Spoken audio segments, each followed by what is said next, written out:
बार बार सरकार को क्यों बीच में लाते हो? हमारे पापा की इसमें क्या गलती है? यहाँ पर इस बात में कोई दो राय नहीं है कि सारी जिम्मेदारी सरकार के ऊपर है। 24-এর ভোট যুদ্ধ নাকি মোদির উপরের প্রতিপক্ষ, কার জোর বেশি, এ নিয়ে চলছে চুলচেরা বিশ্লেষণ। এবার ভারতের প্রধানমন্ত্রী নরেন্দ্র মোদির প্রতিপক্ষ তাবর কোনো বিরোধী রাজনৈতিক দলের হেভিওয়েট নেতা নয়, তিনি একজন ইনফ্লুয়েন্সার। আর তার দাপটের কাছে রীতিমতো লেজে গোবরে পড়ছেন বিজেপির মোদি সরকার। অন্যদিকে বিজেপির ভরাডুবির আশঙ্কা।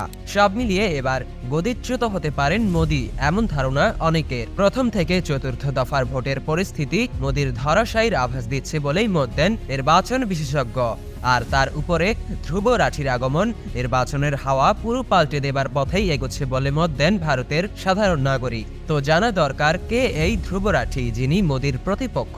আজকে জানব ধ্রুব রাঠি ও মোদির প্রতিদ্বন্দ্বিতা নিয়ে অজানা সব তথ্য।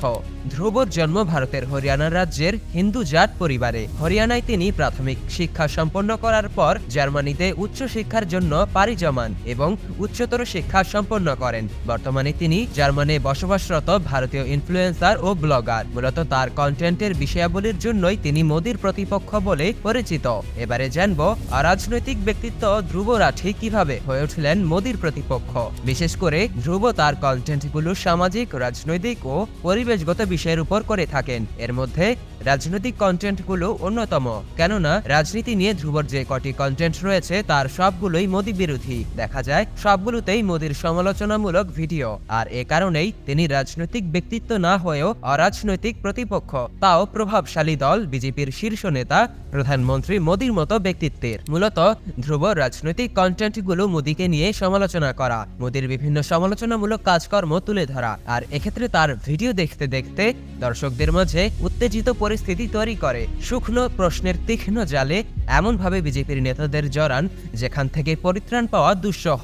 এর ফলে ভোট যুদ্ধেও ব্যাপক হিমশিম খেতে হচ্ছে মোদিকে। তাছাড়া নির্বাচনে বিভিন্ন ইনফ্লুয়েন্সারগণ মোটা অঙ্কের অর্থের বিনিময়ে বিভিন্ন রাজনৈতিক দলের প্রভাবশালী নেতাদের হয়ে ইন্টারভিউতে তাদের প্রশংসা করার পাশাপাশি তাদের উন্নয়নকে তুলে ধরছেন। আর এতে বিজেপির নেতাদের সংখ্যাই বেশি। কিন্তু এক্ষেত্রে ভিন্ন হলো ধ্রুব রাঠি। সে কোনো রাজনৈতিক দলের না হয়েও অরাজনৈতিক প্রতিপক্ষ বনে গেলেন। আর এ কারণে তিনি সকলের থেকে আলাদা হওয়ায় এবং সরাসরি মোদি সরকারকে নিশানা করে প্রশ্ন ছড়ায় বনে গেলেন মোদি প্রতিপক্ষ কিংবা মোদি বনাম ধ্রুব রাঠি।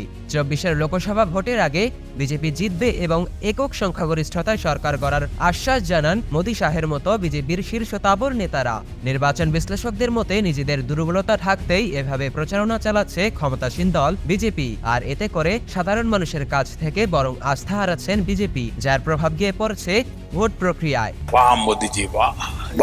ভোট আবহকে কেন্দ্র করে বিভিন্ন রাজনৈতিক দলের শীর্ষ নেতাদের জেলে বন্দী ও হয়রানি করায়ও বেশ চাপে পড়তে হচ্ছে এবার মোদিকে। তাছাড়া কেন্দ্রের সরকার নাগরিকত্ব আইন ও সিএএ নিয়ে মানুষে মানুষে, জাতিতে জাতিতে এবং ধর্মের মেরুকরণের মতো সাম্প্রদায়িকতা সৃষ্টি করছেন বলে মত দেন বিরোধী রাজনৈতিক দলগুলো। সব মিলিয়ে হাসফাস অবস্থায় রয়েছেন কট্টরপন্থী হিন্দুত্ব জাতীয়তাবাদী দল বিজেপি। দেশ বিদেশের রাজনৈতিক খবরাখবর ও গুরুত্বপূর্ণ বিষয় নিয়ে তথ্যবহুল ভিডিও নিয়মিত পেতে স্কিলোফির সাথেই থাকুন। আর অবশ্যই সবার আগে আমাদের সব ভিডিও দেখতে স্কিলোফি চ্যানেলটি এখনই সাবস্ক্রাইব করুন এবং পাশে থাকা বেল আইকনটিতে ক্লিক করতে ভুলবেন না। আর কমেন্ট করে আপনার মতামত জানান এবং ভিডিওটি ভালো লাগলে শেয়ার করে দিন।